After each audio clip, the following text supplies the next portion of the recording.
দর্শক যে যেখান থেকে দেখছেন শুভেচ্ছা জানবেন। সমসাময়িক গুরুত্বপূর্ণ বিষয় নিয়ে এনটিভির আজকের আলোচনার আয়োজনের আয়নায় আমন্ত্রণ জানাচ্ছি চোখ রাখার, সাথে থাকার।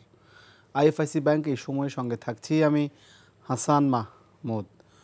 দর্শক, শুরুতেই দিনের গুরুত্বপূর্ণ কয়েকটি সংবাদ অন্তত জানিয়ে রাখতে চাই। গুরুত্বপূর্ণ সংবাদগুলোর মধ্যে আসলে দেশ জুড়ে যে বিষয়টি রয়েছে, বিএনপি চেয়ারপারসন তার অসুস্থতাকে ঘিরে আসলে অনেকগুলো সংবাদ রয়েছে। তার অবস্থার আজ আরও অবনতি হয়েছে। তিনি চিকিৎসাধীন রয়েছেন রাজধানীর রেফার কেয়ার হাসপাতালে। আজকে চীনের বিশেষজ্ঞ দল ঢাকায় এসেছে এবং দেশব্যাপী বেগম খালেদা জিয়ার জন্য দোয়া করা হচ্ছে।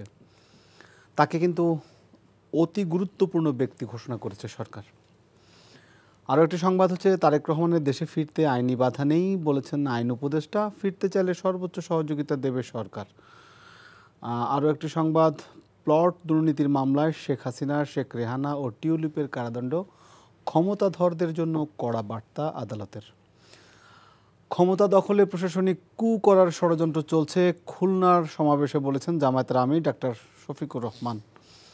অবাধ সুষ্ঠু নির্বাচন হবে কিনা সে বিষয়ে সংশয় জানিয়েছেন এলডিপির চেয়ারম্যান কর্নেল অলি আহমেদ। এছাড়াও আরও বেশ কিছু সংবাদ, দিনের গুরুত্বপূর্ণ সংবাদগুলো বিভিন্ন গণমাধ্যমে স্থান পেয়েছে। আমরা সেই বিষয়গুলো নিয়েই আলোচনা করার চেষ্টা করব। দর্শক, সামনে নির্বাচন ফেব্রুয়ারিতে, এবং সেই নির্বাচন নিয়ে এখনও সংশয় শঙ্কা কাটেনি।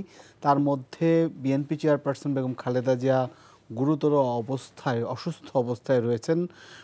যদিও দলটির পক্ষ থেকে বলা হয়েছে যে তার চিকিৎসকরা যে বক্তব্য দেবেন সেটি যেন গণমাধ্যম বা বিভিন্ন মাধ্যমে সরবরাহ করা হয়। অন্য কারো বক্তব্য যাতে এই বিষয়ে যাতে স্পর্শকাতর এবং নানান গুজব ছড়াচ্ছে, সেই কারণে শুধুমাত্র তার চিকিৎসকদের বক্তব্য নেওয়ার জন্য অনুরোধ করা হয়েছে বিএনপির মিডিয়া সেল থেকে। তো এই বিষয়গুলো আমরা আলোচনা করব। আলোচনার জন্য আমরা তিনজন অতিথিকে আজকে স্টুডিওতে আমন্ত্রণ জানিয়েছি। আমার ডানে রয়েছেন প্রফেসর কাজী মোহাম্মদ মাহবুবুর রহমান, তিনি রাষ্ট্রবিজ্ঞান বিভাগ, ঢাকা বিশ্ববিদ্যালয়ে কর্মরত রয়েছেন। বায়ে রয়েছেন জনাব ফজলে হুদা বাবুল, যুগ্ম সাধারণ সম্পাদক কৃষক দল ও নওগাঁ ৩ আসনে বিএনপির প্রার্থী। তিনি অবশ্য এখন মনোনীত প্রার্থী, মনোনয়ন পেয়েছেন ইতিমধ্যে। আর রয়েছেন মনিরা শারমিন, যুগ্ম আহ্বায়ক এনসিপি। আমরা আলোচনায় চলে যেতে চাই। বিশেষ করে যে বিষয়টি এখন আলোচনার মূল কেন্দ্র, বেগম খালেদা জিয়া, তিনি অসুস্থ অবস্থায় রয়েছেন, কিন্তু যেই আলোচনাটি আসলে মানুষের মধ্যে বেশি আসছে যে বেগম খালেদা জিয়ার এই অবস্থায় তারেক রহমানের পাশে থাকার বিষয়টি একটু আলোচনায় রয়েছে। এবং এই জন্য আমরা দেখছি গত দুদিন ধরে, গতকালকে পররাষ্ট্র উপদেষ্টা এবং আজকে আইন উপদেষ্টা বলেছেন যে তার জন্য যদি ট্রাভেল পাস প্রয়োজন হয় সেটাও দিতে রাজি আছে এবং যে কোনো ধরনের সহযোগিতা করতে রাজি আছে। আমি যেহেতু এখানে বিএনপির একজন নওগাঁ ৩-এর প্রার্থী, মনোনয়নপ্রাপ্ত প্রার্থী রয়েছেন, আমি তার কাছে একটু জানতে চাইতে শুরু করতে পারি যে তারেক রহমানের আসলে দেশে আসার বিষয়ে সরকার সব ধরনের সহযোগিতা করতে চাইছে। বলা হচ্ছে যে ট্রাভেল পাসের বিষয়ে, আসলে আমরা ট্রাভেল পাসের ইস্যুটা কখন আসে? যখন একটা মানুষের বৈধ পাসপোর্ট না থাকে, বা এই ইস্যুটার ক্ষেত্রেই হয়তো বা এসে থাকে সামনে। আপনার কাছে আমার জানতে চাওয়া, আসলে বিএনপি নেতা সালাউদ্দিন আহমেদও বলেছেন যে তার পাসপোর্ট আছে কি নেই সেটি তারও জানা নেই। তো এই বিষয়টা যখন মানে তাদেরই জানা নেই, আসলে এটা আসলে কার জানা আছে, বা কেন তার আসতে আসলে সমস্যাটা কোথায়? ধন্যবাদ এনটিভিকে, সহ দুই আলোচক, আমার বিশ্ববিদ্যালয়ের অধ্যাপক এবং আমার পাশে এনসিপির উদীয়মান নেত্রী মনিরা শারমিন, সহ এনটিভির সকল কলাকৌশলী এবং দর্শকদের শুভেচ্ছা, এবং ম্যাডাম খালেদা জিয়ার জন্য সবার কাছে দোয়া কামনা করে শুরু করছি। দেখুন, যে কথাটি আপনি বলেছেন, তারেক রহমান আসছেন না কেন, ট্রাভেল পাস দিতে চেয়েছে ২৪ ঘন্টার মধ্যে। আরেকটা কথা বলেছেন যে আমাদের দলের সালাউদ্দিন আহমেদ স্যার বলেছেন যে ওনার পাসপোর্ট আছে কিনা জানি না।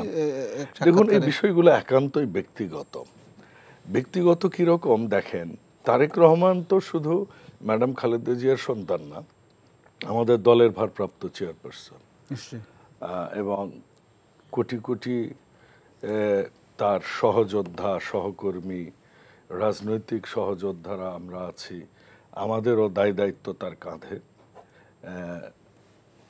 এরপরও যে প্রশ্নটা আসে এখন মিডিয়াতে, গতকালকেও আমি ৭১ টিভিতে একই ব্যাপারে ছিলাম, তো এই বিষয়টা খুবই কর্কশ হয় মিডিয়াতে আলোচনাগুলো। আপনি দেখবেন ঠিক একই অবস্থায় 1/11-এর পর যখন ফ্যাসিস্ট হাসিনা ক্ষমতায় আসলেন, আরাফাত রহমান কোকো মারা গেলেন বা তাকে হত্যা করা হলো বা একটা অস্বাভাবিক মৃত্যু হলো, সেই সময়ও কিন্তু ওই নাটক আমরা দেখেছি।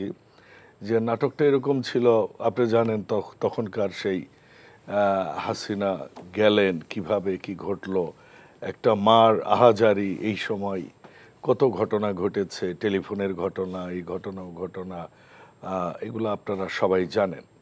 কিন্তু সে সময়ও কিন্তু মিডিয়াতে একইভাবে আলোচিত হয়েছে যে ম্যাডাম খালেদা জিয়া এরকম আচরণ করলেন কেন, এটা নিয়েই কিন্তু চাওয়ারটা বেশি হয়েছে।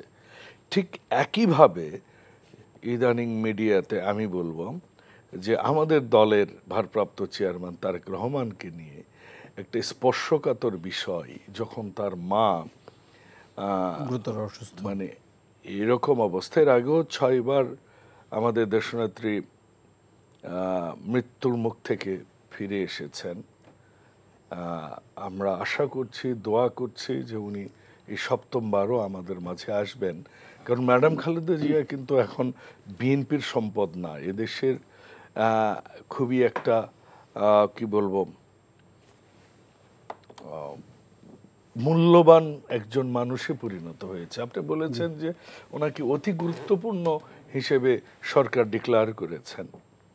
উনি নিজে শুধু দেশ পরিচালনা করেননি, উনি একজন বীর মুক্তিযোদ্ধার স্ত্রী, বীর উত্তমের স্ত্রী, সেক্টর কমান্ডারের স্ত্রী, আর্মি প্রধানের স্ত্রী। তিনি নিজেও মুক্তিযুদ্ধের সময় বন্দী ছিলেন। মুক্তিযুদ্ধের সময় উনি ছোট শিশুদেরকে নিয়ে বন্দী ছিলেন।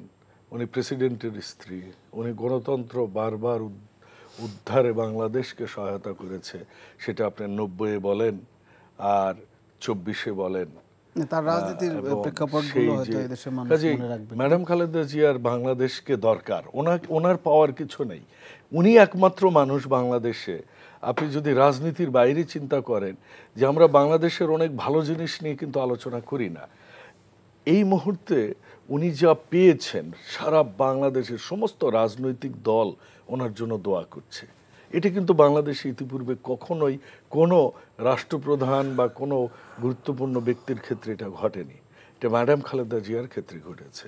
এই কারণেই আমাদের আগামীর বাংলাদেশকে আমরা যদি গণতান্ত্রিক ধারায় অব্যাহত রাখতে চাই, আগামীর বাংলাদেশকে যদি আমরা স্বাধীন সার্বভৌম পররাষ্ট্রনীতি নিয়ে আমরা আগামীর দিনে যদি চলতে চাই, ম্যাডাম খালেদা জিয়ার মতো একজন ফাদার ফিগার, মাদার ফিগার সবাই বলেন, আমি বলি she become the father figure, যেটা ইংরেজিতে বলে মাদার ফিগার শব্দটা নাই, এজন্য আমি বলছি she become the guardian for all the বাংলাদেশিস।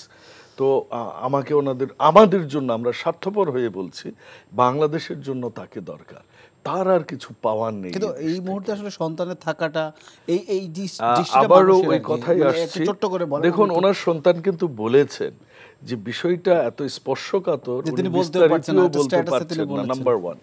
Number 2, উনি আরো একটা কথা বলেছেন, এই মুহূর্তে একটা সন্তানের তার সবচেয়ে বড় চাওয়া থাকে মায়ের স্পর্শ পাওয়া। বিষয়গুলো কত বেদনাদায়ক হলে, যে মানুষটা ছোট্টবেলায় শিশুকালে বন্দী ছিলেন, তার মা কিন্তু সরকারের ভাতা খাননি ওই সময়, তার পরিবার কিন্তু খায়নি, তার বাবা তার মানে স্ত্রী এবং ছোট 2 সন্তানের কথা চিন্তা না করেই কিন্তু স্বাধীনতার ঘোষণা দিয়েছেন, মুক্তিযুদ্ধে গেছেন, এবং চোখের সামনে দেখেছেন উনি বাল্যকালে তার বাবাকে কিভাবে ব্রাশ ফায়ার করে মেরে ফেলা হয়েছে। তারপর উনি দেখেছেন ওনার আপন ভাইকে কিভাবে মানে তিলে তিলে হত্যা করা হয়েছে। তারপর দেখেছেন তার মার যে স্ট্রাগলিং লাইফ। আপনি কি করে তার এই স্ট্যাটাসটাকে নিয়ে আপনারা বলতে পারেন যে হ্যাঁ, একটা ট্রাভেল পাস ইস্যু করলে সমস্যার সমাধান হবে? জিয়া পরিবার সেটা শহীদ প্রেসিডেন্ট জিয়াউর রহমান থেকে শুরু করে ম্যাডাম খালেদা জিয়া এবং তারেক রহমান বরাবরই আধিপত্যবাদের বিরুদ্ধে রাজনীতি করেছেন, বরাবরই দেশের স্বার্থে রাজনীতি করেছেন, বরাবরই বাংলাদেশকে বিশ্বের সামনে বাংলাদেশি হিসেবে এটাকে দেখানোর চেষ্টা করেছেন। ওনারা কোনোদিনও ধ্বজা ধরার পররাষ্ট্রনীতি দেখাননি এবং এই কারণে তারেক রহমান কিন্তু একটা স্লোগান দিয়েছেন যে সবার আগে বাংলাদেশ।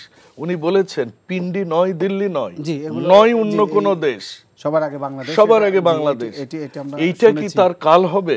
কাজে আমরা মনে করি বাংলাদেশটাকে আমরা যদি বাঁচাতে চাই, তার মানে হচ্ছে তার ফেরার বিষয়ে গুরুত্বপূর্ণ মানে একটা এটা উনি স্ট্যাটাসে উনি বলেছেন, এটা উনি জানেন ভালো, বলতে পারছেন না, এটা উল্লেখ করেছেন। আমি প্রফেসর মাহবুবের কাছে একটু জানতে চাই এই বিষয়ে আপনি একটু বলবেন কিনা যে আসলে এই সংকটময় মুহূর্তে খালেদা জিয়ার পাশে তারেক রহমানের উপস্থিতি এবং দেশময় যে আলোচনা সেটার বিষয়ে আপনার আসলে মতামতটা কি? ধন্যবাদ আপনাকে এবং আমাদের দুজন সম্মানিত সহ আলোচককে, এনটিভির দর্শকদেরকে। আসলে এই নিয়ে এত কম আলোচনা হচ্ছে না, ব্যাপক আলোচনাই হচ্ছে। আমার কাছে যেটা মনে হয় যে বিষয়টা যদি প্রথমত দেখেন মা এবং সন্তানের সম্পর্ক, সেখান থেকে দেখলেও তো বাইরের লোকজনের এত আলাপ আলোচনাটা মানে আমার কাছে মনে হচ্ছে একটা অতি উৎসাহী আলোচনা। প্রথমত আমার বাড়িতে আমার মা এবং আমার সন্তান এই নিয়ে আমরা প্রত্যেকেরই নানান ধরনের পারিবারিক এবং ব্যক্তিগত পরিকল্পনা এবং কৌশল থাকেই যে কোনো পরিস্থিতিতে, সেগুলোকে পাবলিকলি আলাপ আলোচনা করা যায় না। কিন্তু এখানে কেন যাচ্ছে? কারণ হলো তারেক রহমান বেগম খালেদা জিয়া দুজনেই রাজনৈতিক ব্যক্তি এবং দুজনেরই অনেক জনপ্রিয়তা দেশে, তারা দুজনেই একটা বড় দলের নেতৃত্ব দিচ্ছেন। এখন কেন উনি আসছেন না, ট্রাভেল পাস দিতে চেয়েছে, উনিও কিন্তু সরকারকে দোষ দেননি, বলেন নাই যে সরকারের কারণে আসছেন না, আবার সরকারও কিন্তু বলছে না যে ওনাকে আসতে দিবে না। তো এখানে আসলে সরকার এবং ওনার সাথে সম্পর্ক টানাটানির সুযোগ নাই। কিন্তু ব্যাপারটা হলো যে যে বিষয়গুলোর কারণে উনি বা ওনার সাথে যারা টিমে থাকেন এই ধরনের একজন ব্যক্তিত্ব যিনি একটা দলের আসলেই সম্ভাবনাময় প্রধান, এবং এই 5ই আগস্টের পরে যে পরিস্থিতি তৈরি হয়েছে সেই পরিস্থিতির ক্ষেত্রে তিনি গুরুত্বপূর্ণ স্টেক হোল্ডার। বাংলাদেশের ভবিষ্যৎ নির্বাচনের প্রেক্ষিতেও তার গুরুত্ব অপরিসীম। এই অবস্থায় আপনাকে দেখতে হবে তারেক রহমানের আসা যাওয়াটাকে শুধু মাকে দেখতে আসা যাওয়ার মধ্যে নয়, এটাকে আপনাকে দেখতে হবে বাংলাদেশের নির্বাচনী রাজনীতি, সরকারের সামর্থ্য, সব কিছুটাকে ট্যাকেল দেওয়ার সরকারের সামর্থ্য, বাংলাদেশের যে রাজনৈতিক বাস্তবতা, সরকারের বাইরেও একটা রাজনীতি আছে, একটা ইনফরমাল পলিটিক্স আছে। সেই ইনফরমাল পলিটিক্স আমাদের মতো দেশগুলোতে আপনি দেখবেন সরকার যে সকল কাজগুলো করে এর বাইরেও একটা সরকার থাকে অনেক সময়ই। হয়তো আমাদের দেশে কী লেভেলে আছে আমি জানি না, কিন্তু এমনিই থাকে। আমরা জানি যে ডিপ স্টেটের কোথাও জানি, আবার এছাড়াও আমরা জানি যে ডিপ স্টেটের বাইরেও কিছু অনুঘটক থাকে। তো এখন ট্রানজিশনাল কান্ট্রিগুলোতে এই অনুঘটকগুলো আরও সিরিয়াস থাকে।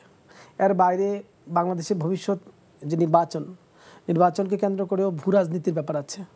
কারণ বাংলাদেশের রিসোর্স, বাংলাদেশের স্ট্র্যাটেজিক যে অবস্থান, এটাকে ব্যবহার করার জন্য এক ধরনের আগ্রহ আমাদের মানে যে সকল রাষ্ট্রগুলো ইমার্জিং, বিশেষ করে চীন, ইন্ডিয়া, আমেরিকা, অনেকেরই বাংলাদেশকে কেন্দ্র করে আগ্রহ আছে নানান ধরনের। সেটা ব্যবসায়িক আগ্রহ আছে, কৌশলগত আগ্রহ আছে, ডিফেন্সগত আগ্রহ আছে। সেই জায়গা থেকে সামনে যিনি বা যার সম্ভাবনা আছে বাংলাদেশের রাজনীতির হাল ধরার, সরকার পরিচালনার হাল ধরার, তাকে কেন্দ্র করে অনেক কিছুই চিন্তাভাবনা থাকতে পারে। সেই সকল চিন্তাভাবনার প্রেক্ষিতেই তারেক রহমানের দেশে ফিরে আসাটাকে বিশ্লেষণ করতে হবে। এখন এই বিশ্লেষণটা টোটালটাই কিন্তু ম্যানিফেস্টেড না, মানে সবটাই প্রকাশ্য না। মানে উনি চাইলেও আসতে পারছেন, এটা এরকমটাও না, আসলে চাইলেই আসতে পারছেন না সেটা এভাবে বলা যাচ্ছে না। এটা আসাটা তো আসলেই একটা হঠাৎ সিদ্ধান্তের বিষয় না, এটা একটা পার্টির যেমন পরিকল্পনার ব্যাপার, এবং এই পার্টিটাকে কেন্দ্র করে যাদের ভবিষ্যতের ব্যাপার আছে, পার্টিটার যে ভবিষ্যৎ আছে, ব্যক্তির যে রাজনৈতিক ইমেজ আছে এবং তার যে নিরাপত্তার অন্যান্য বিষয়গুলো আছে, এই সব কিছু মিলিয়েই কিন্তু একটা জটিল সমীকরণ। এটা হঠাৎ করে সিদ্ধান্ত নেওয়া যায় না। এরকম ঘটনা কিন্তু পৃথিবীতে আরও অনেকগুলো আছে। যেমন আপনি ব্রাজিলে এ ধরনের নির্বাচনে থাকা অবস্থায় কিন্তু নেতৃত্বরা এমনকি সরকার গঠনও করেছিল, তো তারা পরবর্তীতে সরকার গঠন হওয়ার পরে ফিরে আসছে।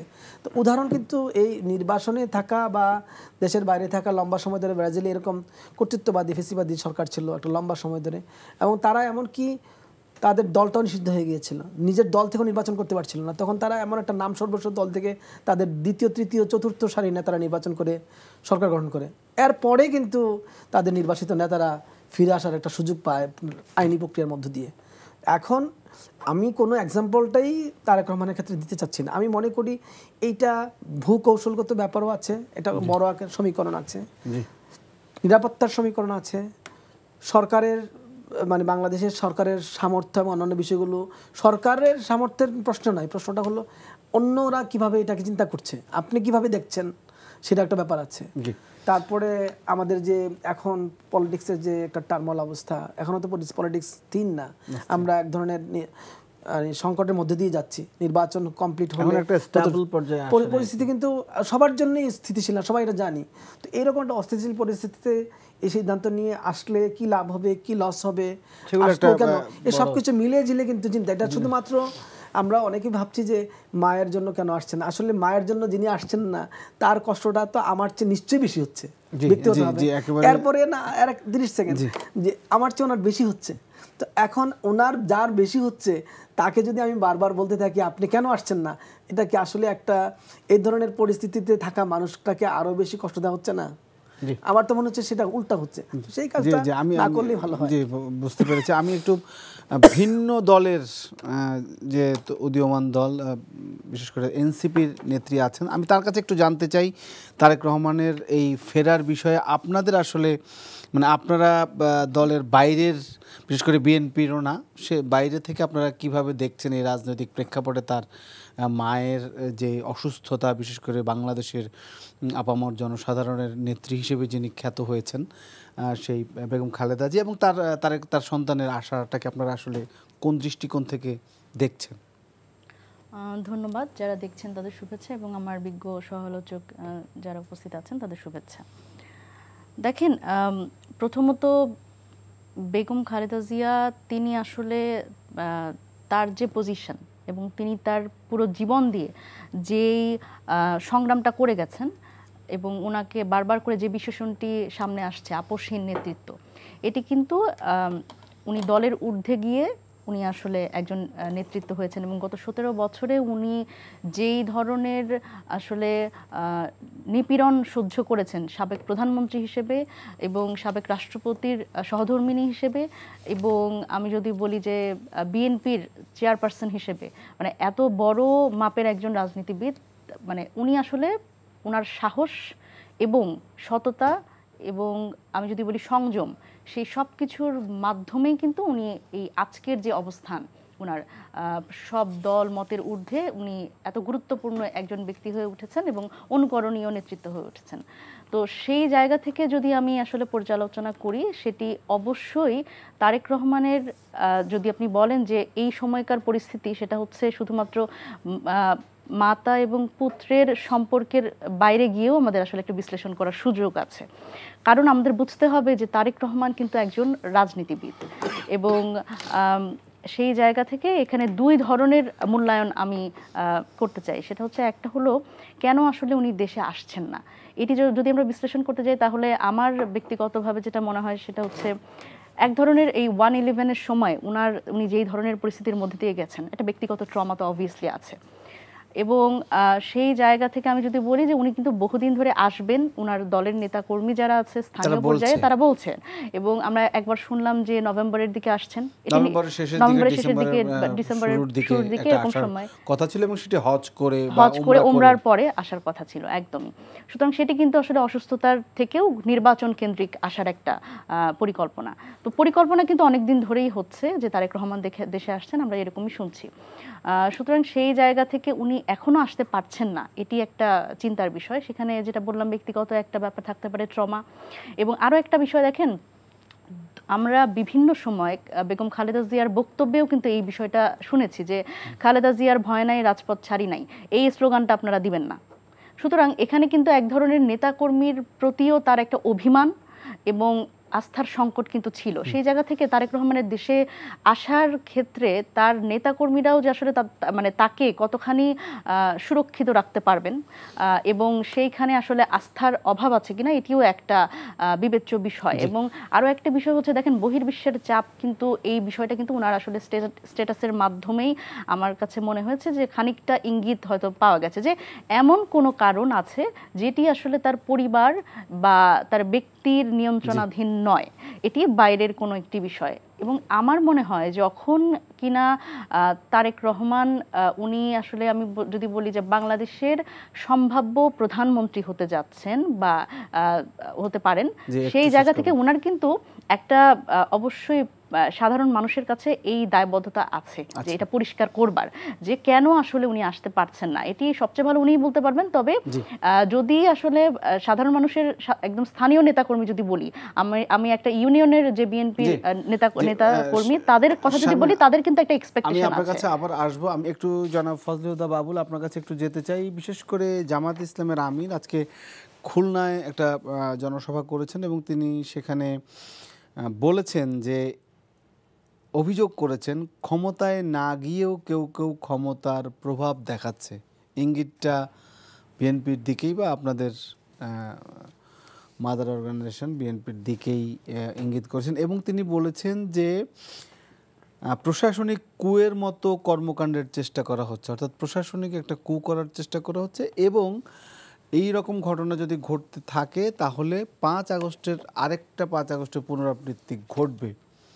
জামাত ইসলাম আর আমিরের এই ধরনের বক্তব্যকে আসলে আপনি কি বলবেন, যে ক্ষমতায় না গিয়েও ক্ষমতার প্রভাব দেখাচ্ছে এবং তারা অনেক দিন থেকেই এই ধরনের বক্তব্য দিচ্ছেন, সেই প্রভাবটা আপনারা কি দেখাচ্ছেন? এবং তারা বলেছে যে বিশেষ করে চাঁদাবাজির বিষয়টা সামনে এনেছে, টেম্পো স্ট্যান্ড, বাজার, ঘাট, এগুলোতে দখল বা চাঁদাবাজি বাণিজ্যের একটা রমরমা বিষয় আপনারা করছেন, একটু যদি বলেন।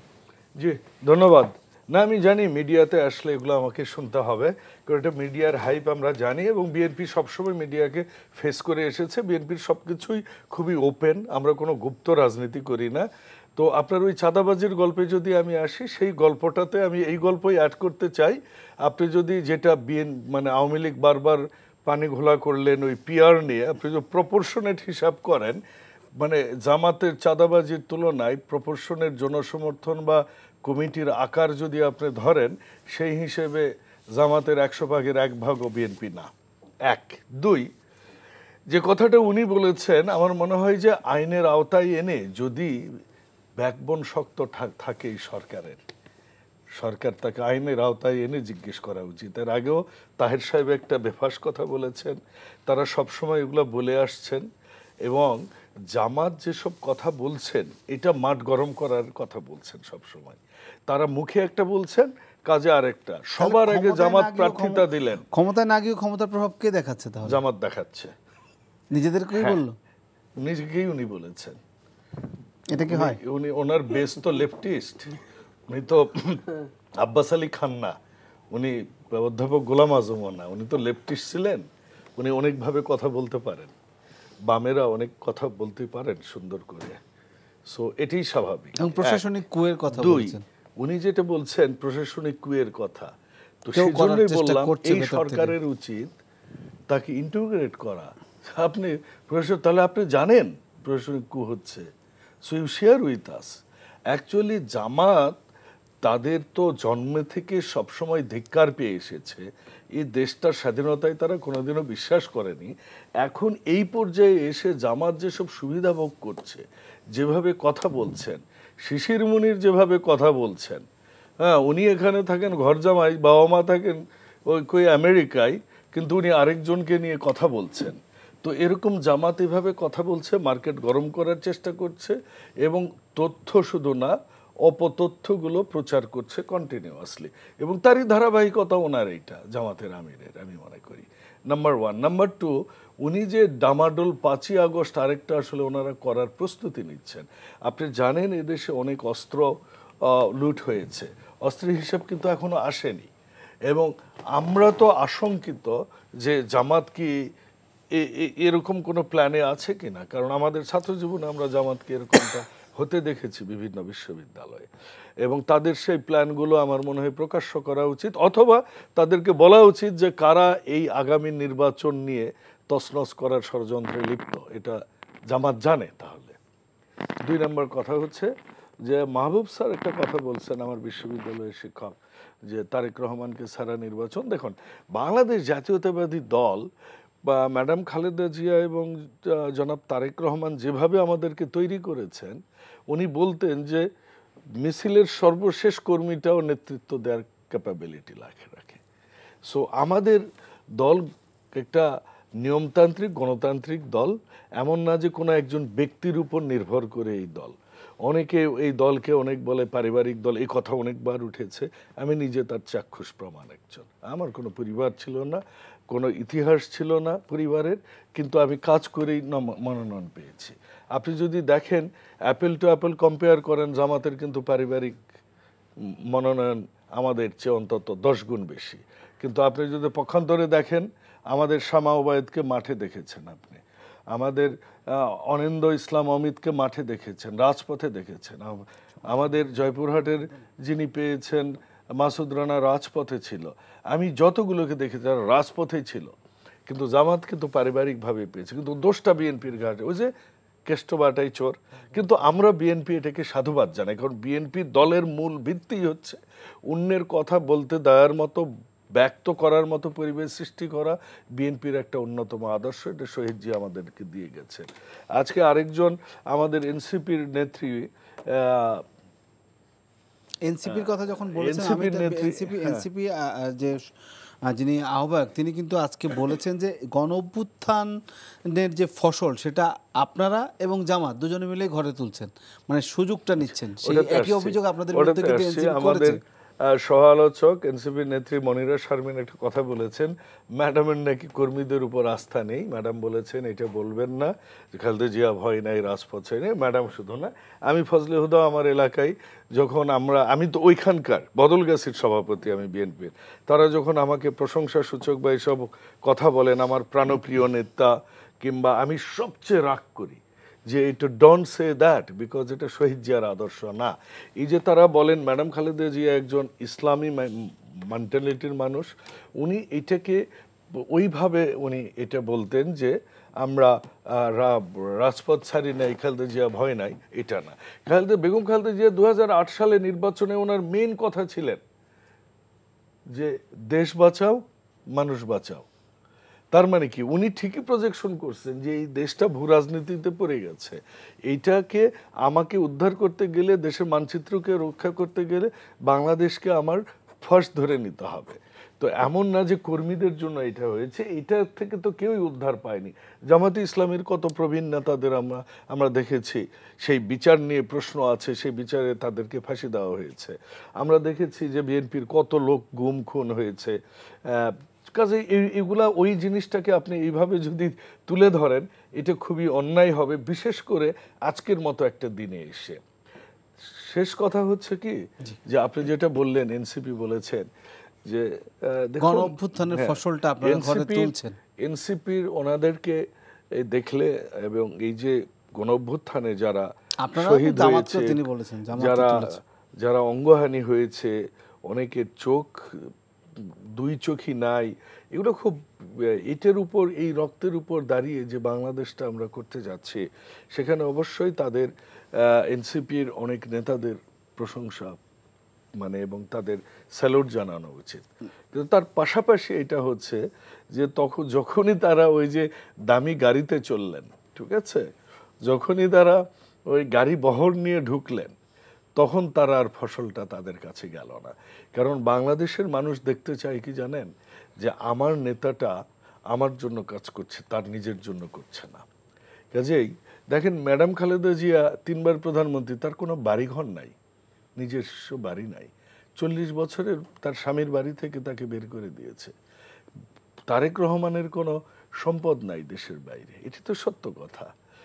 বা জিয়াউর রহমান, শহীদ প্রেসিডেন্ট জিয়াউর রহমানের মৃত্যুর পর তার মাত্র 3 শতক না 4 শতক একটা জায়গা আছে পেনশনের টাকা দিয়ে, যেটা দক্ষিণখানে কিনেছিলেন, এটা নর্দমা হয়ে পড়ে আছে, একটা বাড়ি করতে পারেনি। আপনি জানেন শহীদ প্রেসিডেন্ট জিয়াউর রহমান যখন বেঁচে ছিলেন, উনি একটা প্লটের অ্যাপ্লাই করে সেই প্লটের উনি ইনস্টলমেন্ট পর্যন্ত 2 বার আবেদন করে পিছিয়ে নিয়ে, উনি তখন কিন্তু স্ট্যান্ডিং ক্ষমতায়, উনি দেশের উনি প্রধান, কিন্তু উনি সেটা ইনস্টলমেন্ট দিতে পারেনি, প্লট ক্যান্সেল হয়ে গেছে। সো আপনারা এনসিপির মানুষদেরকে আমরা বলি যে আপনাদের উপর এখনো জাতির ভরসা আছে। এই তরুণ প্রজন্ম রাজনীতিতে এসেছে, এটা বাংলাদেশের রাজনীতির জন্য খুবই সুখকর বিষয় এবং খুবই আনন্দের বিষয়। আমরা তাদেরকে সাধুবাদ জানাই এবং তাদেরকে বলতে চাই যে আপনারাও এর ভাগীদার হন। হবেন না কেন? কারণ আপনাদের এই দেশের 24-এ আপনাদের, মানে 18-তে বলেন 24-এ বলেন, আপনাদের রাস্তায় আপনারা রক্ত ঝরিয়ে, সেটা নিশ্চয়ই জানেন। ভাগ কে নিচ্ছে এটা আপনারা নেন, এটা আমরা চাই। ভাগ নিয়ে অনেক কথা হচ্ছে, আপনারা সবাই নিজেদের জায়গাটাকেই স্পষ্ট করার চেষ্টা করে, এনসিপিও করে, আপনারাও যেমন করেন, জামায়াতও তেমনি করতে চায়। কিন্তু ব্যাপারটা কি তাই? আমি একটু মনির শারমিনের কাছে যেতে চাই। আপনি যেহেতু অনেকগুলো কথা বলেছেন এবং আমি নাহিদ ইসলামের বক্তব্যটা ধরেই যদি বলি যে মনির শারমিন, আসলে কি আপনারা জনাব হুদা যে কথাগুলো বললেন যে মানুষের যে আকাঙ্ক্ষা ছিল আপনাদের উপর, সেটা আপনারা আসলে প্রদর্শন করতে ব্যর্থ হয়েছেন? দেখেন, এনসিপি আসলে কতটা মানুষের আকাঙ্ক্ষার কাছাকাছি যেতে পারলো, স্বাভাবিকভাবেই এই অভ্যুত্থান পরবর্তী সময়ে এনসিপি নতুন রাজনৈতিক দল, এবং যখন তারা নতুন রাজনৈতিক বন্দোবস্তের কথা বলছে, স্বাভাবিকভাবেই এই যে দায় দরদের রাজনীতির কথা বলছে, এই দায়টা কিন্তু এনসিপির উপরে সবচেয়ে বেশি বর্তায়। কারণ এখানে এর সাথে মানুষের প্রত্যাশা জড়িত। কারণ পুরনো যে রাজনৈতিক দলগুলো, তাদের উপর তাদের সেই ভরসা নাই। দেখেন, এখানে যখন বলা হচ্ছে যে এই বারবার করে এই জিনিসগুলো যখন সামনে আনা হয় যে অভ্যুত্থানের পরে, এই গণ অভ্যুত্থানের পরে আমাদের নেতারা আসলে গাড়ি চড়ে খুব বড় ভুল করে ফেলেছে। দেখেন, এবং এই যারা আসলে আমাদের গণ অভ্যুত্থানের নেতা, তাদের নিয়ে যত ধরনের এই কারণে সমালোচনা, অথচ দেখেন আমার সহ আলোচক ভাই তারেক রহমানের কথা আমরা এখনই আলোচনা করছিলাম, তার জন্য বুলেট প্রুফ গাড়ি কেনা হয়, তার জন্য অস্ত্রের লাইসেন্স করা হয়, তাহলে তার যদি নিরাপত্তা প্রয়োজন হয়, গণ অভ্যুত্থানের নেতাদের কি নিরাপত্তা প্রয়োজন নাই? এই নিরাপত্তা কি আপনারা গিয়ে দিবেন?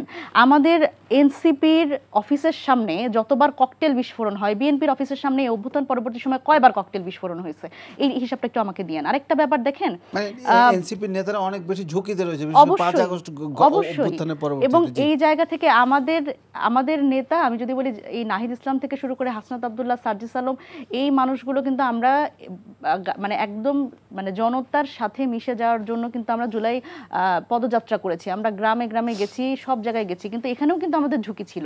কিন্তু সেই জায়গা থেকে যখন আপনারা বলেন যে এই মানে নেতারা গাড়িতে উঠলেই আপনারা যখন এই ধরনের আলোচনা করেন, এটি আসলে মিডিয়াতে সাধারণ মানুষকে অনেক বেশি বিভ্রান্ত করে, এবং তারা আসলে এখনো এনসিপির কাছে সেই নতুন রাজনীতি প্রত্যাশা করে। দেখেন, এই জায়গা থেকে আমি আরেকটা কথা বলতে চাই যে ভাই বলছিলেন যে উনার যেই ব্যাকগ্রাউন্ড, উনি অরাজনৈতিক ব্যাকগ্রাউন্ড থেকে এসছেন, উনার সেরকম কোনো রাজনৈতিক ব্যাকআপ নাই। কিন্তু দেখেন, আমার প্রশ্ন হচ্ছে যে যেই, আমি ভাইয়ের ক্ষেত্রেও বলতে পারি, অথবা ছাত্র দলের যে কর্মীটি আমাদের সাথে এই গণ অভ্যুত্থানে অংশগ্রহণ করেছে, সে কি আসলে দলের নেতৃত্ব, শীর্ষ নেতৃত্ব বা চেয়ারপারসন হওয়ার সেই স্বপ্ন দেখতে পারেন কিনা? বা আমি ভাইয়ের কাছে এই প্রশ্ন রাখতে চাই যে ফজলে হুদা বাবুল, তিনি একজন রাজনীতিবিদ, তিনি কি বিএনপির শীর্ষ নেতৃত্ব, চেয়ারপারসন হওয়ার স্বপ্ন দেখতে পারেন কিনা? এটি কিন্তু নতুন রাজনীতিতে খুব গুরুত্বপূর্ণ, এবং এনসিপির একজন একেবারে তৃণমূলের নেতা, তিনিও কিন্তু এই স্বপ্ন দেখতে পারেন, এবং আমাদের কিন্তু এই দলীয় জায়গায় এই স্ট্রাকচারটা আছে। সুতরাং প্রথমত আমরা আসলে 5 আগস্ট পরবর্তী সময় বিএনপিতে পারিবারিক পারিবারিক বিষয়, এবং আপনাকে আরো গুরুত্বপূর্ণ 2-1টা কথা বলি, সেটা হচ্ছে যে এই যে মনোনয়নের কথা বলছি, 236 জন এখন পর্যন্ত মনোনয়ন পেয়েছেন। এই জায়গাতে আমি যদি বলি যে একেবারে ছাত্র নেতৃত্ব আমরা যাদের দেখেছি, ছাত্র দলের নেতৃত্ব, আমি নারীদের কথা যদি বলি, তাহলে আমি গত মানে এই 17 বছরে যখন আসলে বিএনপির নেতাকর্মী গুম খুন হত্যার শিকার হয়েছে, সেই সময়ে এই কঠিন সময় যারা বের হতে পারেনি, তখন আসলে এই টকশোগুলোতে যখন আসলে খুঁজে পাওয়া যেত না বিএনপির পক্ষ থেকে কাকে ডাকা হবে, তো সেই সময় তাদের দলীয় স্ট্যান্ড যারা শক্তভাবে কথা বলেছে দলের বিষয় নিয়ে, সেই মানুষগুলোকে আসলে মনোনয়ন পেয়েছে। নীলুফার নাহার মনি আপার কথা যদি আমি বলি, মাহমুদা হাবিবা আপার কথা যদি বলি, শাম্মী আপার কথা যদি বলি, রুমিন আপার কথা যদি বলি, যারা আসলে প্রতিপক্ষের চোখে চোখ রেখে তারা হলো এই কথাগুলো বলেছে এবং যুক্তিতর্ক করেছে। জি, এটা কঠিন সময় কথা বলেছে, কঠিন সময়ের মধ্যে তারা এই কথা বলেছে। তাদের কি আসলে সেই দল মূল্যায়ন করেছে কিনা, এটিও তো একটা বড় প্রশ্নের উদ্রেক করে। সুতরাং এই 5 আগস্ট পরবর্তী সময় আমাদের যতগুলো রাজনৈতিক দল আছে সবগুলোরই কিন্তু একটা শিক্ষা নেওয়া প্রয়োজন, যে যেই নতুন রাজনৈতিক বন্দোবস্তের কথা আমরা বলছি, সেই নতুন রাজনৈতিক বন্দোবস্ত শুধুমাত্র এনসিপির পক্ষে বাস্তবায়ন করা সম্ভব হবে না। সেখানে দলীয় আমি যদি বলি ইন্টারনাল স্ট্রাকচার চেঞ্জ করতে হবে এবং নতুনদের রাজনীতি করার একটা পথ খুলে দিতে হবে। কিন্তু আপনাদের আহ্বায়ক এটা কোন অর্থে বলেছেন যে অভ্যুত্থানের আসলে সুবিধাটা বিএনপি নিচ্ছে? দেখেন, যখন আমরা বলি যে আসলে এই গণ অভ্যুত্থানের স্টেক নেয়ার জন্য কিন্তু সব রাজনৈতিক দলগুলো চলে আসে, কিন্তু আমরা সত্যিকার অর্থে যে বিভাজনগুলো বারবার দেখছি, অভ্যুত্থান পরবর্তী, হ্যাঁ অবশ্যই, যে গণ অভ্যুত্থানে আসলে কার কতটুকু স্টেক, এই হিসাবে কিন্তু তারা সবসময় চলে আসে। যে এবং রাজনৈতিক দলগুলো যদি বলি জামাত এবং বিএনপি, কিন্তু সেই জায়গা থেকে আসলে যে আমাদের সাথে একসাথে কাঁধে কাঁধ মিলিয়ে কিন্তু যেই ছেলেটা বা যেই মেয়েটা ছাত্র দলের, যে ছেলেটা বা মেয়েটা, বা অথবা আমি যদি বলি মানে শিবিরের যে মানে যেই মেয়েটা বা ছেলেটা কর্মীটা আমাদের সাথে একসাথে আমরা আন্দোলন করলাম, একসাথে আমরা গুলির মুখে দাঁড়ালাম, তাদের কিন্তু কোনো আসলে খুঁজে পাওয়া যাবে না। কিন্তু রাজনৈতিক দল হিসেবে কিন্তু তারা চলে আসছে এই গণ অভ্যুত্থানের স্টেক নিতে। অথচ দেখেন এখানে নাহিদ ইসলাম আরো একটি গুরুত্বপূর্ণ কথা বলেছে, যে এখানে যে বিভাজনের রাজনীতি, আমরা কিন্তু 5 আগস্ট পরবর্তী সময় যে ঐক্যটা চেয়েছি সেই ঐক্যটা আমরা পাইনি। গত 17 বছর একটি দল এই মুক্তিযুদ্ধের বয়ান দিয়ে তারা আসলে এই মুক্তিযুদ্ধটাকে পকেটস্থ করে রেখেছে এবং এই মুক্তিযুদ্ধের পক্ষের শক্তি এবং বিপক্ষের শক্তি হিসেবে সবাইকে দাঁড় করিয়েছে। সেই জায়গায় আমরা এখনো কিন্তু সেই ট্রেন্ডই আবার দেখছি, যে মুক্তিযুদ্ধ রাজাকার, আবার যে ধর্মভিত্তিক যে দল, আমরা যদি বলি জামাত ইসলামের কথা, তারা হচ্ছে ধর্মভিত্তিক রাজনীতি, যে ধর্মের পক্ষে এবং ধর্মের বিপক্ষে। বাংলাদেশে মানে মোস্ট অফ দ্য পিপল হচ্ছে প্র্যাকটিসিং মুসলিম, তারা লিবারাল মুসলিম, কিন্তু সেই জায়গায় যখন ধর্ম নিয়ে রাজনীতি করা হয় বা মুক্তিযুদ্ধ নিয়ে আবার সেই রাজনীতির মধ্যে যাওয়া হয়, এটি আসলে আমাদের মধ্যে বিভক্তি বাড়ায়। এটি কখনোই কাম্য নয় এবং অন্তত রাজনীতিতে এই ধর্ম বা মুক্তিযুদ্ধ এটিকে আসলে মানে অভ্যুত্থানের সুবিধা নেওয়ার কথা যেটা বলছে, সে প্রশাসনিক বা বিভিন্ন জায়গায় বিএনপি সুবিধা নিচ্ছে, এরকম কিছু? দেখেন, অভ্যুত্থানের আমি যদি বলি যে এখানে আপনারা নিতে পারছেন না, আমাদের নেওয়ার তো আসলে সেই অভিলাষটাই নাই আমি বলবো। এবং দেখেন এই জায়গায় যদি বলি যে প্রশাসনিক যে বিষয়টা, জামাত বিএনপির পুরো সেটআপটা তো আসলে এই দুই দলের মধ্যে। এখন এনসিপির পক্ষ থেকে আসলে যদি আমরা বলি যে আমাদের বিভিন্ন সময় বলা হয় যে এনসিপিও হচ্ছে এই মানে ডিসি ইউনো বদলির চেষ্টা করছে, এই ধরনের কথা বলে, সেটাই বলা হচ্ছে। আমি সেইটাই বলছি, আপনারাও সেটাতে প্রভাবিত, এসপি ডিসি নিয়োগ বা বদলির ক্ষেত্রে আপনারাও প্রভাব রাখছেন, এমন একটা অভিযোগ কিন্তু বিএনপি করে আসছে। আমি নিজেই তুললাম তো কথাটা। দেখেন, খুবই মজার বিষয় হচ্ছে না, এখানে না সচিবালয়ে বসে থাকতে এই ধরনের অভিযোগ তো করা যায়, এখন প্রমাণ তো করবে আসলে রাষ্ট্রের সংস্থা, তো সেই জায়গা থেকে প্রমাণ যেটা হবে সেটাই আমরা ধরে নিব সত্য বলে। কিন্তু দেখেন, যেই সিস্টেমটা, এই সিস্টেমে প্রশাসন এবং পুলিশ কিন্তু আসলে মোটে তিন ভাগে বিভক্ত। একটা হচ্ছে আওয়ামী লীগের এস্টাবলিশমেন্ট, সেটা এখনো আছে। বাকিটা হচ্ছে আমরা 5 আগস্ট পরবর্তী সময় বারবার করে শুনছি যে মোস্টলি আলোচিত কথা বঞ্চিত, যে যারা আসলে এই 17 বছর বঞ্চিত ছিলেন, তারা বিভিন্ন দূরে দূরে পোস্টিং ছিলেন, তারা কিন্তু আবার ভালো ভালো জায়গায় এখন পজিশনে আসছেন। এবং আমি যদি বলি বাকিটা হচ্ছে জামাতের মানুষজন। সুতরাং এই 3টা জায়গায় হচ্ছে বিভক্ত, 3টা দলের মধ্যেই বিভক্ত। সুতরাং এখানে তো এনসিপির নিজের মানুষ নাই, যে এনসিপি যদি আসলে এই ভাগাভাগির মধ্যে থাকেও তাহলে তার তো আসলে বিএনপি এবং জামাত অথবা আওয়ামী লীগ এদেরই তো আসলে এখান থেকে সেখানে, সেখান থেকে এখানে বসাতে হবে। সুতরাং এই প্রথমত তথ্যটি ভিত্তিহীন, এবং দ্বিতীয়ত হচ্ছে যে এই যে দেখেন, আমি যদি বলি অন্তর্বর্তীকালীন সরকারের একটা বড় দায় আছে এখানে। এই যে দেখেন লটারি করে তারা আসলে এই বদলি প্রচেষ্টা করছে, তো এটাতে আসলে তাদের আসলে সক্ষমতার কম, এটাই প্রমাণিত হয়। অনেকগুলো অভিযোগ করেছে, আপনি যদি 1 মিনিটে 2-1টা অভিযোগের কথা বলেন, আমি জনাব প্রফেসর কাছে যাব। যে তারেক রহমান হচ্ছে বীর উত্তমের সন্তান, প্রেসিডেন্টের সন্তান, সবার ওনার সাথে যদি অন্য কারো, এবং উনি যে স্ট্রাগলিং লাইফ দিয়ে এসছেন, উনিও জীবন মৃত্যুর সন্ধিক্ষণে ছিলেন 1/11-এ। কাজে ওনার সাথে যদি অন্য কারো নিরাপত্তা তৈরি করে, আর আমি নিরাপত্তার বিষয়টা বলিনি, আমি বলেছি গাড়িতে চড়া মানে ওই স্টাইলে না যে জনগণের কাছে যাওয়া, সেই লেভেলে উচিত জনগণের কাছে আসা। হ্যাঁ, না আমরা কিন্তু বলেছেন যে টক শোতে তো আমি বোধহয় সবচেয়ে বেশি উচ্চকিত ছিলাম। টক শো থেকে নেমেও কয়েকটা টেলিভিশনে আমার পিছে পিছে এজেন্সিরা গেছে, আমি ওই জুতো খুলে দৌড় দিয়েছি। এইসব কথা বলেন না। আর যেটা বলেছেন, আমাদের অনেক ব্যক্তিত্ব এবং নারী নেতৃত্বকেও আমরা এবার মনোনয়ন দিয়েছি। আপনার ফারজানা পুতুলকে চিনেন, নাটোরের। ওইসব কথা না, ছাত্র দলের নেতৃত্ব নিয়ে কথা বলেছেন। ছাত্র দলের নেতৃত্ব থেকে লোক আসে না। আমার হলেরই আমরা 7 জন, 7 জনের ছাত্র দলের প্রোডাক্ট। আমরা মনোনয়ন পেয়েছি। আপনি কি কখনো বিএনপির চেয়ারপারসন হওয়ার স্বপ্ন দেখেন কিনা? হ্যাঁ, সেটার উত্তর অবশ্যই দিচ্ছি। বাংলাদেশ জাতীয়তাবাদী দলের চেয়ারপারসন নিযুক্ত হয় হচ্ছে একটা কাউন্সিলের মাধ্যমে। কাউন্সিলররা যাকে করবে তিনিই হবেন। এখানে স্বপ্ন দেখা না দেখার কোনো কিছু নাই, তো সেটাও হতেও পারে এক সময়, কারণ একটা গঠনতান্ত্রিক প্রক্রিয়ায় আমরা যাই। এটা কাউন্সিলররা সেটাই বলছে। এটা তো এমন না যে মনিরা শারমিন বলে দিলেন আর উনি হয়ে গেলেন। এটা তো আমাদের প্রসেসটা, সব এক এক দলের এক একটা স্টাইল থাকে। কিন্তু আমাদের দলের গঠনতন্ত্র স্ট্রাকচার নিয়ে যখন কথা বলছেন, যে দলটার এখন পর্যন্ত তারা ম্যানিফেস্টো দিতে পারেনি, তারা গঠনতন্ত্র তৈরি করতে পারেনি, আমি তো কাজেই, এবং তারা এই শাপলা থেকে শাপলা কলি এবং কি করছে এটাও এখনো স্পষ্ট না। তারা মধ্যপন্থী নাকি চরমপন্থী, না ডানপন্থী, না বামপন্থী, না দক্ষিণপন্থী, না উত্তরপন্থী, এখনো এটা ক্লিয়ার করতে পারেননি। সেই দলের আসলে এটা ঠিক না বিএনপির মতো একটা বৃহৎ দলকে কোনো উপদেশ দেয়া। আরেকটা কথা হচ্ছে যে ওনাদের নাকি অভিলাষ নাই। অভিলাষ নাই তো বলেন কেন? অভিলাষ নাই তো সচিবদের আপনারা ট্রান্সফার করেন কেন? অভিলাষ নাই তো সমস্ত দপ্তরে দপ্তরে তদবির করার জন্য লোক সেট করে রাখেন কেন? অভিলাষ নাই তো আপনারা সরকারের ক্ষমতার ভাগ নিলেন কেন? অভিলাষ নাই তো এই সরকার কাদের সমর্থনে? সকলের সমর্থন দিয়েছে, কিন্তু এটা সর্বাগ্যে আপনারাই করেছিলেন। অভিলাষ নাই তো ক্ষমতায় যাওয়ার অভিলাষ নাই তো আপনারা কেন রাজনৈতিক দল কেন তৈরি করলেন? রাজনৈতিক দলে যদি ক্ষমতায় না যেতে চান তাহলে অভিলাষ থাকবে না কেন?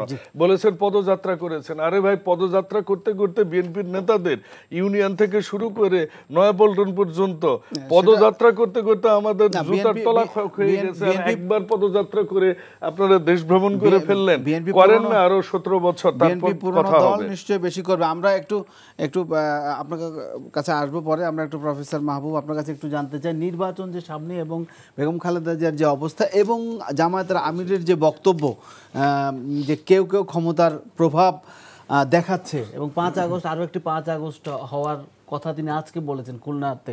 আপনার কাছে কি মনে হয় নির্বাচন নিয়ে, এই সব কিছু মিলিয়ে সামনে নির্বাচনের জটিলতাটা আর কতটা প্রকট হতে পারে, বা নির্বাচন কি নিয়ে কোনো এর মধ্যে শঙ্কা রয়েছে কিনা? আপনাকে ধন্যবাদ। আমি প্রথম যেটা বলতে চাই, একটা বিষয়ের উত্তর দিতে চাই, সেটা হলো আমি যেটা বলেছি যে ব্রাজিলের একটা উদাহরণ বলেছি, যে একটা আর্জেন্টিনা, ব্রাজিল এই সকল যারা এলাকার হয়েছে, যে নির্বাচনে থাকা অবস্থাও দলটা এবং দলের নেতাকর্মীরা, প্রথম সারির নেতাকর্মীরা নির্বাচনে তাতেও দলটা বিজয়ী হয়ে আসছে এরকম ফেসিবাদ কর্তৃত্ববাদের বিরুদ্ধে লড়াই করার পরে। আমি বলি নাই যে বিএনপির ক্ষেত্রে এটা, আমি বাংলাদেশে কি সে প্রেক্ষাপট, বাংলাদেশে তো গত 17 বছর বিএনপি তো এই অত্যাচারের মধ্যে দিয়ে গিয়েছে। এখন বিএনপির তার সিদ্ধান্ত সেই নিবে, সে কিভাবে কোন মডেলে নির্বাচনে যাবে, কোন মডেলে তার নেতাদেরকে ব্যবহার করবে। কিন্তু আমি বলছি যে বিএনপিও কিন্তু গত 17 বছর একটা মারাত্মক ফেসিবাদ, মানে গুমকারী রাজনৈতিক দলের বা গুমকারী সরকারের বিরুদ্ধে লড়াই করেছে। এটা কিন্তু ল্যাটিন আমেরিকার বৈশিষ্ট্য। মানে গুম খুন এগুলো কিন্তু, গুম হলো ল্যাটিন আমেরিকার বৈশিষ্ট্য। তো এখন ব্যাপার কি, আপনি যেটা বলেন নির্বাচন কি পরিস্থিতি, নির্বাচনের আগে যে ঘটনা প্রবাহ, তার মধ্যে আপনি নির্বাচনটাকে কিভাবে দেখছেন, বা সেটা কতদূর? আমার কাছে মনে হচ্ছে কি, নির্বাচন তো সবাই নির্বাচনের জন্য মুখিয়ে আছে। এখন আপনি এই নির্বাচনটা কখন হবে, কিভাবে হবে, আসলে ডিসেম্বরের মাঝামাঝি তফসিল তো ঠিক আছে, কিন্তু আপনার সময় তো খুব সামান্যই আছে। যদিও আমরা এর আগে 3টা নির্বাচন আমাদের যে তত্ত্বাবধায়ক সরকারগুলোর যে মডেল ছিল, সেই মডেল কিন্তু সময়ই পেতেন তারা 3 মাস, এর মধ্যে কিন্তু সব কাজ তাদের করতে হতো। এখন যদি আপনি সেভাবে হিসাব করেন, কিন্তু ইচ্ছা করলে কিন্তু প্রায় কাছাকাছি 3 মাসের মতোই সময় আছে। কিন্তু যেহেতু এই সরকারটা, এই নির্বাচন কমিশনটা প্রায় 1.5 বছর সময় পেয়ে গেছে, সেই ক্ষেত্রে আমি বলছি যে নির্বাচনটাকে উৎসবমুখর করার জন্য পরিবেশ এখনও মনে হয় জাতীয় পর্যায়ে বা সার্বিকভাবে তৈরি হয়নি। এইটা নির্বাচন কমিশন করতে পারে নাই। নির্বাচনটার মানুষের প্রতি যে আকাঙ্ক্ষা আছে, কিন্তু নির্বাচনটাকে মানে মানুষের কাছে যে 1.5 বছরে পপুলার করে তোলা, একদিকে দেখেন আপনি 17 বছর কিন্তু মানুষ প্রায় 2008-এর পরে তার ভোট দিতে পারেনি এইভাবে। তো ভোট দিতে না পারার কারণে তো মানুষের মধ্যে ভোটটা অপরিচিত হয়ে গেছে। তারপরে নির্বাচন কমিশনে যারা থাকেন, নির্বাচন কমিশনের যে অফিসার্স, তারাও কিন্তু সুষ্ঠু ভোট নেওয়ার অভিজ্ঞতাটাও তাদের নাই গত 3টা নির্বাচনে। আমাদের যে পুলিশ প্রশাসন এবং অন্যান্য যারা যারা দায়িত্ব পালন করবেন, তাদের কিন্তু সুষ্ঠু নির্বাচনের অভিজ্ঞতা নাই। সো একদিকে কিন্তু এই নির্বাচন অত্যন্ত চ্যালেঞ্জিং, কারণ যারা ইনভলভ থাকবেন তারা আসলে সবটাই নতুনভাবে শুরু করছেন।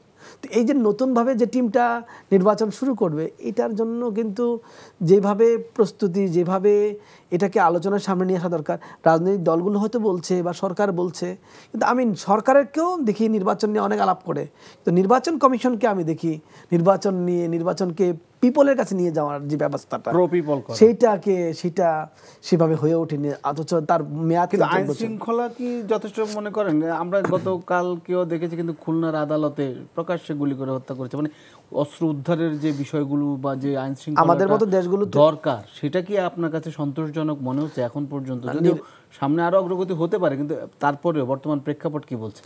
নির্বাচনের আগে আপনাকে অবশ্যই এই আইন শৃঙ্খলাকে নিয়ে আরেকবার ভাবতে হবে। আমরা কিন্তু সবসময় নির্বাচনের আগে দেখেছি অস্ত্র উদ্ধার, তারপর সন্ত্রাসীদের গ্রেফতার, এগুলো করেছে। এইবার এগুলো করতে হবে। যখন নির্বাচন কমিশন নিজে এই প্রশাসন এবং নিরাপত্তার দায়িত্বটা নিয়ে নেবেন, তখন তাদেরকে কিছু উদ্যোগ গ্রহণ করতেই হবে। তো এটা সরকারও করতে পারে। কিন্তু এখন যেটা হলো কি, আপনি এই যে এটা দেখছেন আমাদের মধ্যে এই সকল দেশগুলোতে নির্বাচন, ইভেন ভারতে দেখেন না নির্বাচনকালীন সময়ে কি পরিমাণ মানুষ খুন হয়। আপনি ভারতের মতো মানে এত বছরের গণতান্ত্রিক ব্যবস্থা, শুধুমাত্র নির্বাচনই গণতান্ত্রিক ব্যবস্থা, তারপরেও কিন্তু সে নির্বাচনে এই যে সহিংসতাটাকে ঠেকাতে পারে না, বড় আকারে সহিংসতা হয়। তো আমাদের দেশেও তো এই আমরা যেহেতু কালচারালি পলিটিক্যাল কালচারটা ডেভেলপ করতে পারি না, রাজনৈতিক সংস্কৃতিটা ডেভেলপ করতে পারি নাই, আমাদের এখানে যে সম্পূর্ণ সহিংসতা মুক্ত একটা নির্বাচন হয়ে যাবে, এটা আশা করাটাও কিন্তু মানে খুব বেশি হয়ে যায়। আমি তো উদাহরণ দিলাম, ভারতের মতো দেশও পারছে না। এখন এই অবস্থাতে বেশিরভাগ কেন্দ্রে, বেশিরভাগ কনস্টিটিউশনগুলোতে যদি নির্বাচনটাকে মানে সহিংসতা মুক্ত করা যায়, 10% 15% তো হবেই, প্রবলেম হবেই, তাহলেই এই নির্বাচন কমিশন, এই সরকার সফল। কিন্তু এইটা করতে পারার জন্য যে ব্যবস্থা, সেইটা কতটা সরকার করতে পেরেছে আমার কাছে এইটাই আর কি, দৃশ্যমানটা একটু কম। আমি আসলে নির্বাচন কমিশনকে নির্বাচনের ব্যাপারে উৎসাহী দেখি না। আমি সবাইকে নির্বাচনের ব্যাপারে উৎসাহী দেখি, নির্বাচন কমিশনকে কম উৎসাহী দেখি। তারা তো মক ভোটিং এগুলো তো হচ্ছে, কিন্তু এগুলো নির্বাচন কমিশন বাহিনীর সাথে বসছে, যত কাজ করছে সম্পূর্ণ সব কাজ নিজে নিজে করছে। একটা নির্বাচন করার জন্য তার যে পারিপার্শ্বিক স্টেক হোল্ডারদের অ্যাসিস্ট্যান্স দরকার, মানে সিরিয়াস অ্যাসিস্ট্যান্স, এবং তাদের যে কোঅপারেশন দরকার, সে হয়তো মোটিভেট করবে, সে হয়তো কোঅর্ডিনেট করবে, কিন্তু আরও আদার্স অনেক স্টেক হোল্ডার আছে। কিন্তু আমি এই নির্বাচন কমিশনকে দেখছি কাজটা কিছু কিছু কাজ করছেন তারা নিজে নিজে, কিন্তু এই যে সামগ্রিক রাজনৈতিক পরিবেশটাকে তাদের কাজের সাথে সংশ্লিষ্ট করার যে বিষয়টা, এবং এর মধ্যে যে একটা প্রণোদনা এবং উৎসাহ তৈরি করা, আমরা আপনি তো আগেও অনেক নির্বাচন দেখেছেন, আমরাও দেখেছি। তো এই নির্বাচন 91, 96 বা 2001-এর নির্বাচনগুলো দেখেন, যে এই নির্বাচনগুলোর উৎসমুখরতা, নির্বাচন কমিশনের যে মানে সেইভাবে উপস্থাপন, নিজেকে প্রেজেন্ট করা, নির্বাচন কমিশন এভাবে নিজেকে প্রেজেন্ট করছে না। আমরা কিন্তু আমি ওভাবে দেখতে পাচ্ছি না। আরেকটা কথা আপনাকে বলি, আমার কাছে মনে হয়, হ্যাঁ শেষ করতেই হবে। একটা বিষয় কি, আপনি দেখেন যে এই যে পরিস্থিতিটা তৈরি হয়েছে এখন, এই পরিস্থিতিটা কিন্তু টোটাল কন্ট্রোল সরকারের হাতেই। তো আমরা কিন্তু সবসময় বলে আসছি, 2008-এর কথা, 14-এর কথা বলেন, 2018, 24 সবগুলো নির্বাচন যে সুষ্ঠু না হওয়ার জন্য দায় কাকে দিচ্ছেন? সরকারকে। তো এখনও কিন্তু এই নির্বাচন যেই রকমই হোক না কেন, সবটা দায় কিন্তু সরকারের গায়ে হবে। এই ক্ষেত্রেই সরকারকেই পারফরমেন্স কিন্তু মূল্যায়ন সরকারের। আর এই সরকার যত কাজই করুক, তার সকল কাজের প্রধান নিয়ামকের ভালো ভূমিকায়- মন্দ মূল্যায়ন হবে যখন সে একটা সুষ্ঠু সুষ্ঠু নির্বাচন। নির্বাচনের মাধ্যমে, শুধু সুষ্ঠু নির্বাচন করলে হবে না, ক্ষমতা হস্তান্তর প্রক্রিয়াটা স্মুথ করতে পারবেন। এইটা খুব ইম্পর্টেন্ট। সাথে সংস্কারগুলি লাগবে। সংস্কার যে লাগবে না, সরকার গঠন, সরকারের যে দায়িত্বশীল সরকার, জবাবদিহিমূলক সরকার যে লাগবে না তা না। এটা একটা বিষয়। আরেকটা বিষয় আপনাকে বলি, জি, বেগম খালেদা জিয়ার করতে ক্ষেত্রে 1 মিনিটের মধ্যে জি, শেষ করে জি, দেব। জি। হ্যাঁ, বেগম খালেদা জিয়ার ক্ষেত্রে আমি বলি কি, অনেকেই আলোচনা আসছে গত 4-5 দিন যাবত বলছি, আর একটু কনক্রিট হইতে বলতে চাই। সেটা হলো, আপনি দেখেন 71-এ আপনি যেটা বললেন, উনি কিন্তু সাফার করেছে। 7 নভেম্বরের সাফারিংসের কথা আপনি দেখেন। আপনি দেখেন স্বৈরাচারী এরশাদ বিরোধী লড়াইয়ে প্রায় 1 দশক। আপনি সেটা দেখেন আবার এই যে এখানে 15 বছর। এটার সবচেয়ে বড় বৈশিষ্ট্যটা কি জানেন আপনি? আমি এশিয়া, আফ্রিকা, লাতিন আমেরিকা পড়াই পলিটিক্স। আপনি এইরকম যে ধারাবাহিকভাবে একজন ব্যক্তি গণতন্ত্রের জন্য লড়াই, এই লড়াইটা আপনি খুব আনকমন দেখবেন। জি, কিন্তু বুঝতে পেরেছি। এই আনকমন জায়গাটা মানুষের মধ্যে প্রেরণা তৈরি করবে, কিন্তু এইটাকে নিয়ে কারোরই জি, এত পলিটিক্স করা দরকার নেই। আমরা নিশ্চয়ই তার রোগ মুক্তি এবং তিনি সুস্থ হয়ে উঠবেন এই প্রত্যাশা করছি। আপনাদের 3 জনকে ধন্যবাদ স্টুডিওতে আসার জন্য। দর্শক, এই ছিল আমাদের আজকের আলোচনার আয়োজনের সারবস্তু। এই আলোচনা থেকে প্রাপ্ত কিছু যুক্ত হোক, খোলা থাকুক সত্যের চোখ। সবাই ভালো থাকবেন। শুভরাত্রি।